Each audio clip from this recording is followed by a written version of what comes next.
por Kenneth Reagan, capítulo 11. Como aumentar a unção? Há uma unção sobre nós, quer reconheçamos, quer não, se fomos chamados a algum cargo no ministério.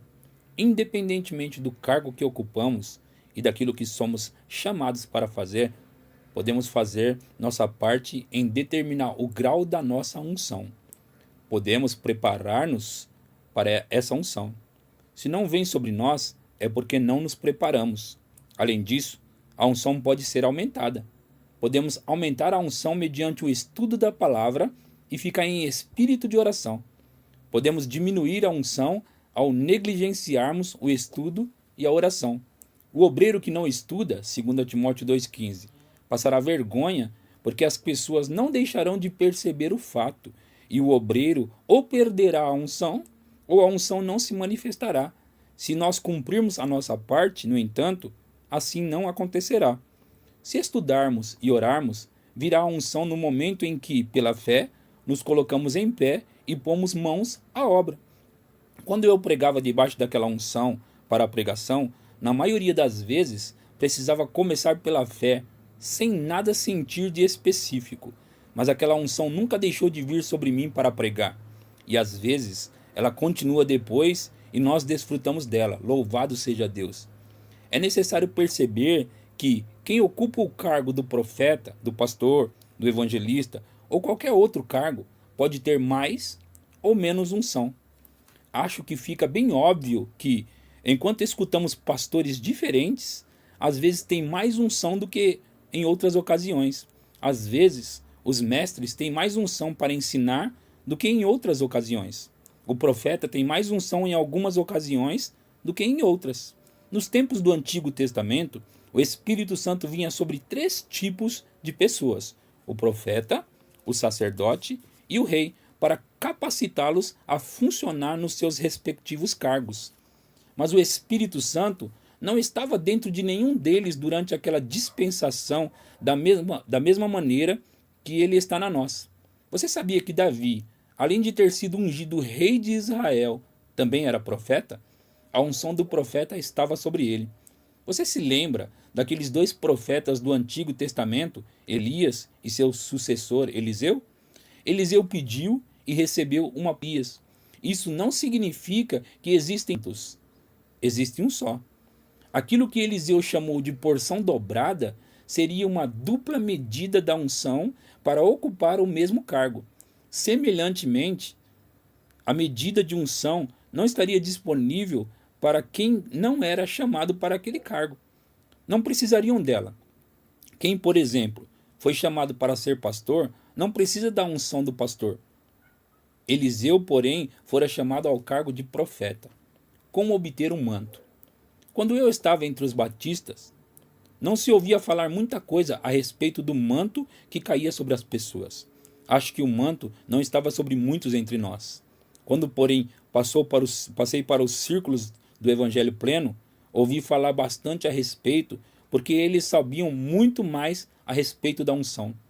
Posso informar os pregadores como conseguirem o manto de qualquer ministério que desejarem, porque as respostas estão visíveis bem aqui na história de Elias e de Eliseu.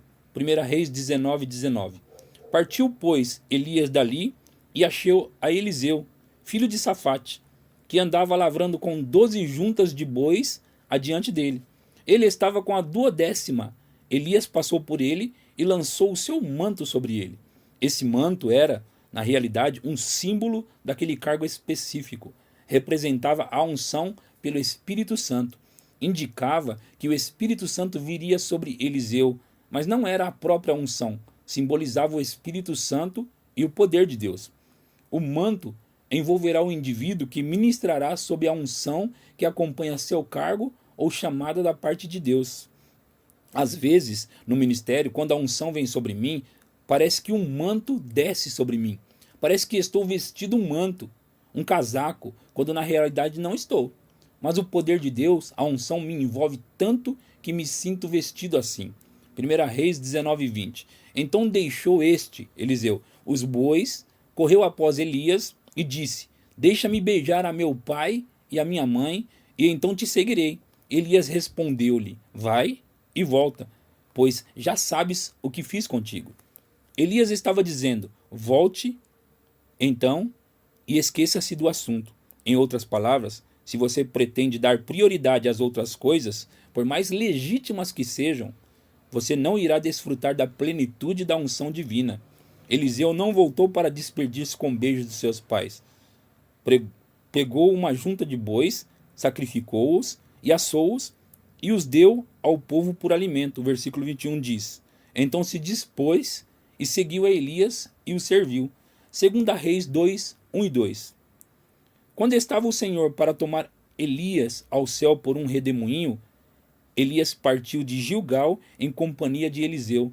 Disse Elias a Eliseu: fica-te aqui, porque o Senhor me enviou a Betel. Respondeu Eliseu: tão certo como vive o Senhor e vive a tua alma, não te deixarei. E assim desceram a Betel. Note como Eliseu seguiu a Elias bem de perto. Elias até mesmo procurou persuadi-lo a ficar para trás. Acho que às vezes o Senhor experimenta as pessoas deliberadamente. Através de Elias, ele experimentou Eliseu. Queria comprovar que Eliseu tinha o caráter certo antes de derramar sobre ele essa unção. Eliseu respondeu: tão certo como vive o Senhor, não te deixarei. Finalmente, Eliseu chegou ao ponto de ter o direito de obter aquilo que queria. Elias disse: pede-me o que queres, que eu te faça antes que seja tomado de ti. E Eliseu respondeu: peço-te que me toque por herança, porção dobrada do teu espírito. No versículo 9. O sentido dessas palavras é que ele queria uma dupla medida da unção para ocupar o cargo de profeta. Deus unge homens e mulheres para ocupar determinados cargos, e alguns podem receber mais unção do que outros. Elias diz: dura coisa me vires for tomado de ti, assim se te fará. Versículo 10. 2 Reis 2, o 11 até o 13.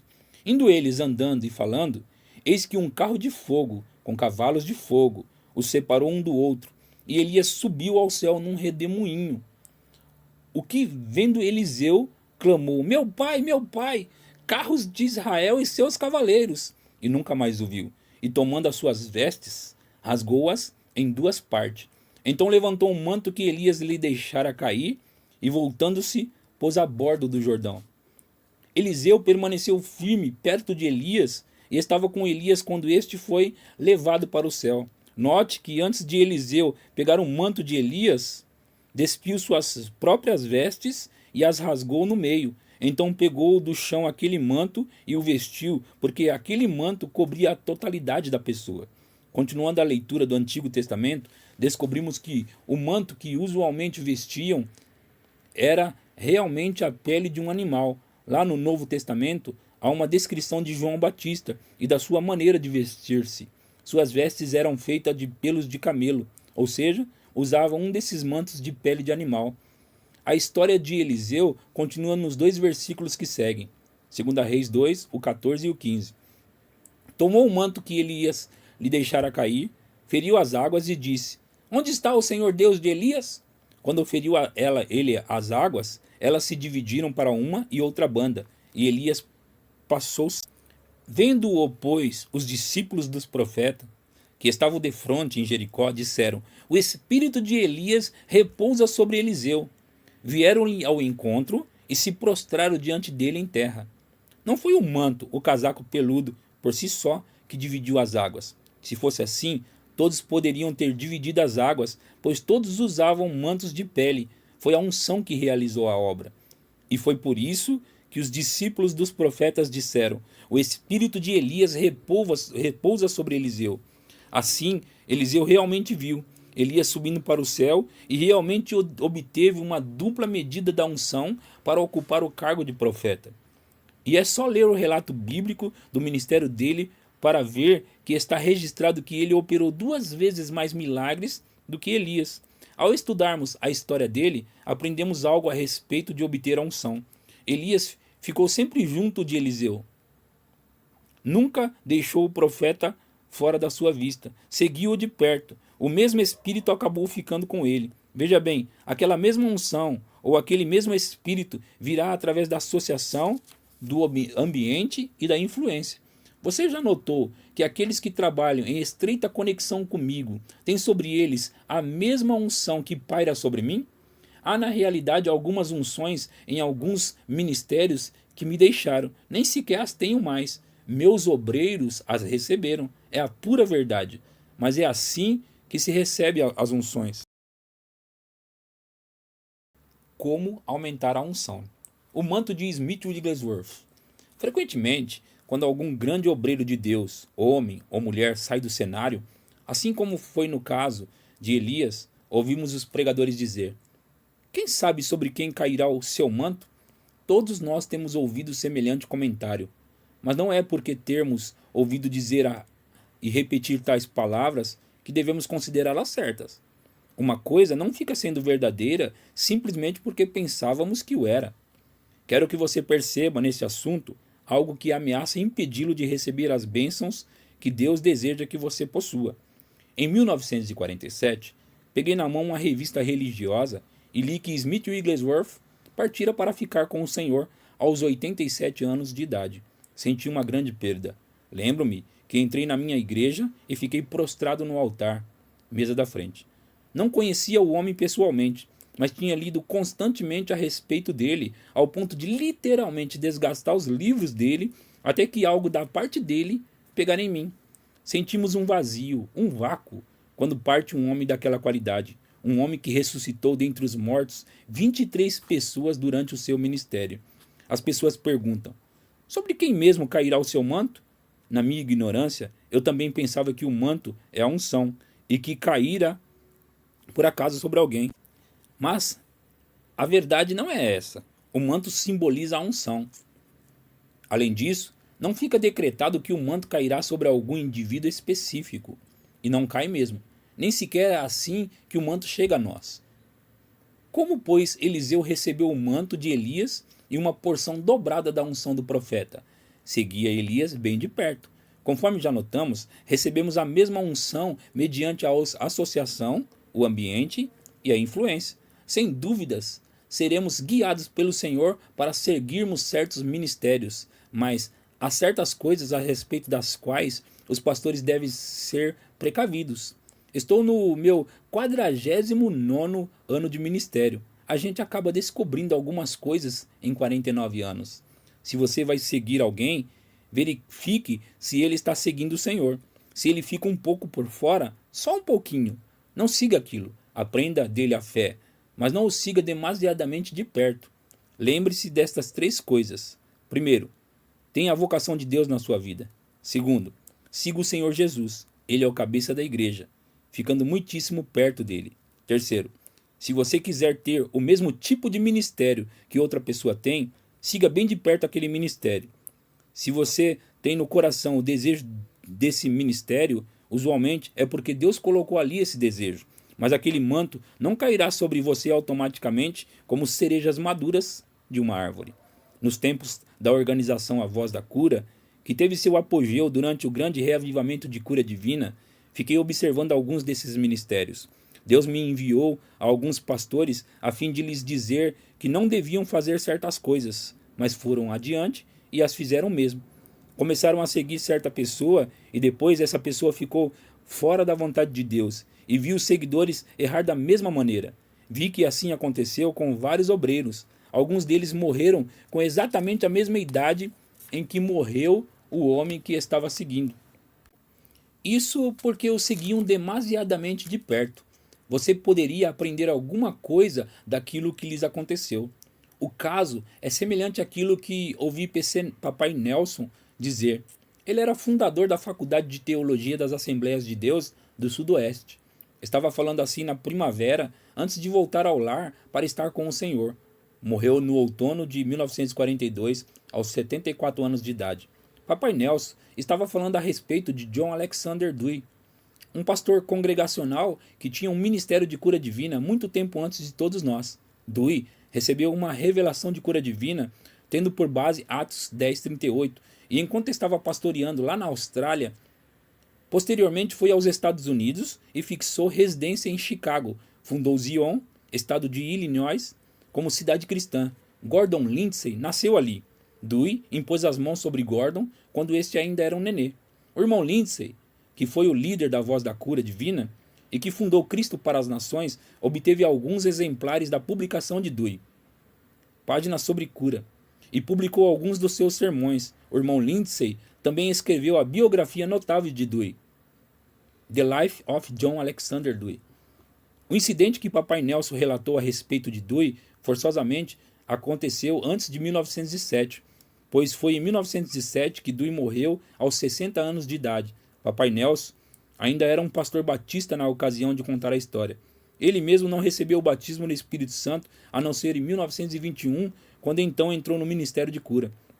Papai Nelson disse: vi Dewey na presença de 6 de nós, ministros denominacionais, e de 5 médicos. Os médicos tinham trazido uma mulher que tinha um tumor maligno no lado do rosto.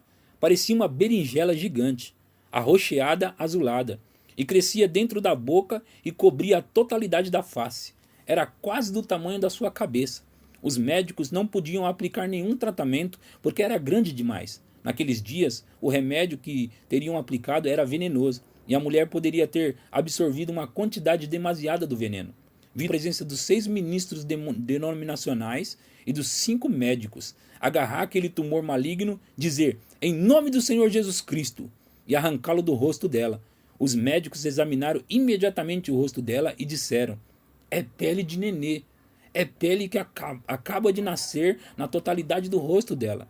Depois, Papai Nelson acrescentou: podemos seguir o exemplo de fé que Dewey nos deu, mas não devemos seguir a sua doutrina.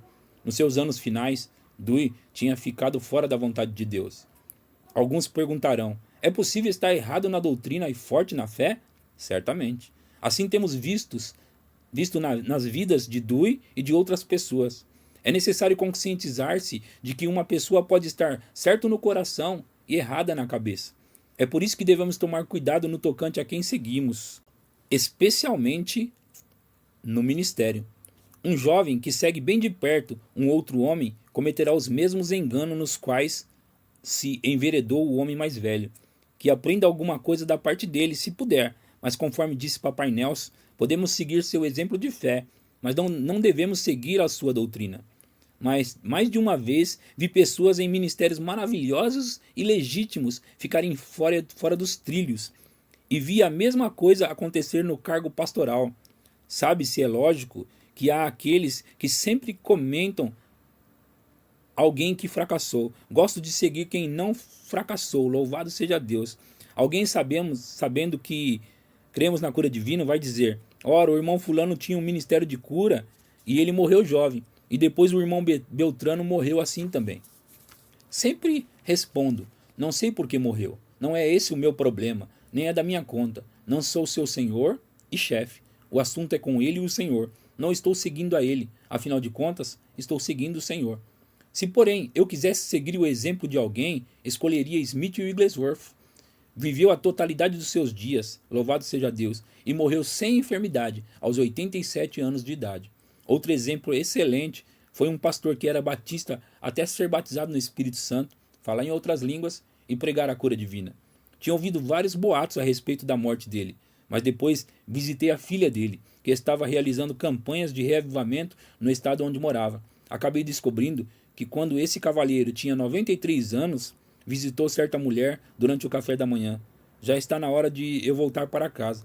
A filha e a esposa, que eram bastante mais jovem do que ele, tirou a conclusão que, de certo, ele estava ficando sênior e que não sabia que já estava em casa. A filha dele me contou: Mamãe e eu acabamos de lavar a louça e entramos na sala. E ele estava sentado ali na cadeira e disse: avisei todos vocês que vou para casa hoje. Ali está Jesus. Adeus. Sentado ali na cadeira de balanço, levantou o voo. Creio que o seguirei de perto. Aleluia. Lembre-se daquilo que Paulo disse. 1 Coríntios 11:1. Sede meus imitadores, como também eu sou de Cristo. Seguir o exemplo das pessoas é muito bom, mas somente se elas estão seguindo a Cristo bem de perto.